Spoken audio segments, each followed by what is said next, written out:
Baraza la Michezo la Taifa linapenda kutoa ufafanuzi kwa umma, wapenzi, mashabiki, wadau,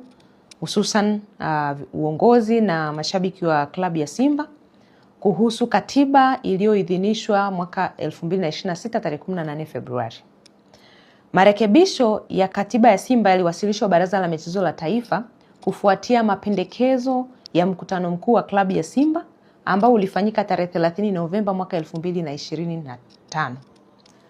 Kwa mujibu wa taratibu, mara baada ya mkutano mkuu kumaliza mkutano wake na kuweka mapendekezo yake kuhusu swala la katiba, yanapaswa kupata idhini ya msajili, ambaye msajili wa vyama na vilabu vya michezo aliyoko chini ya Baraza la Michezo la Taifa ana jukumu la msingi la kuchambua na kupitia ili kuona kama haya mapendekezo ya wadau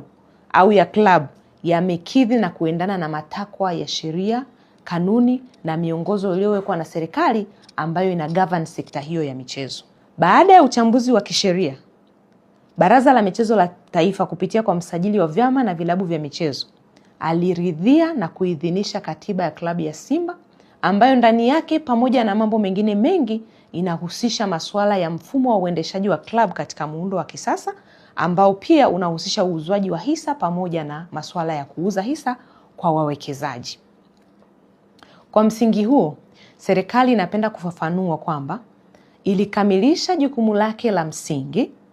la kupitia na kuidhinisha katiba ya Simba ambayo ilikuwa imekidhi matakwa ya wadau, lakini pia imezingatia matakwa ya sheria yaliyowekwa ambayo yanaongoza vilabu hivyo pamoja na sekta ya michezo kwa ujumla wake.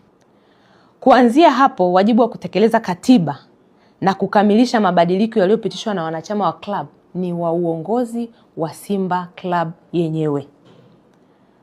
Utekelezaji wa maamuzi yaliyomo katika katiba hiyo haupaswi kufanywa na serikali kwa niaba ya klabu, kwa kuwa ni maamuzi yaliyofanywa na wanachama kupitia mkutano mkuu na umeidhinishwa kwa mujibu wa sheria kwamba umekidhi na kuakisi vigezo vyote vya kisheria, kanuni na taratibu ambavyo vimewekwa na serikali. Hata hivyo, serikali inafahamu kwamba kwa kuwa hili ni jambo jipya linaanza kwa mara ya kwanza, inawezekana katika swala zima la utekelezaji wake kukawa kuna kutokuwa na uelewa au kukawa kuna mkwamo ambao labda unatokana na kutokuwa na namna bora ya kuupeleka. Hivyo serikali inatoa wito kwa uongozi wa Simba na wadau wengine wote kwamba vyombo vyote vya serikali ambavyo kwa namna moja au nyingine vinahusika na swala hili la mchakato wa uwekezaji, hususan sisi upande wa Baraza la Michezo la Taifa ambao tunahusika na katiba,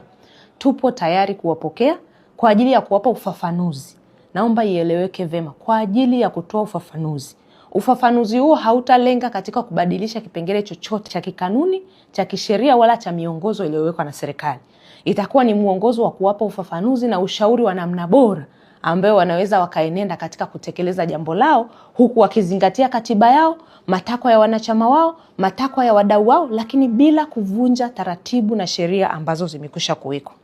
Hivyo serikali inatoa wito kwa klabu ya Simba kutumia vyombo vyake na taratibu halali za kukamilisha utekelezaji wa katiba hiyo iliyoidhinishwa, kuwasilisha rasmi kwa mamlaka husika masuala yote yanayohitaji ufafanuzi ambayo wanadhani wanakwama. Serikali itaendelea kutekeleza wajibu wake wa msingi wa kusimamia sekta ya maendeleo ya michezo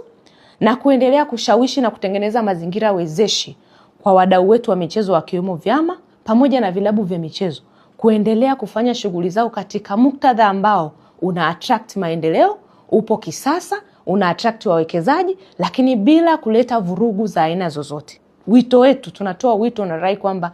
wajitahidi kufanya mambo yao katika hali ya utulivu, hali ya uwazi, hali ambayo inaleta uwajibikaji kwa mustakabali wa maendeleo ya michezo nchini. Serikali wakati wote nia yake ni njema ya kutaka kuona vilabu pamoja na vyama na sekta ya maendeleo ya michezo kwa ujumla wake inapiga hatua katika muktadha ambao unaenda na usasa wa duniani, lakini huku tukizingatia matakwa yote ya kisheria.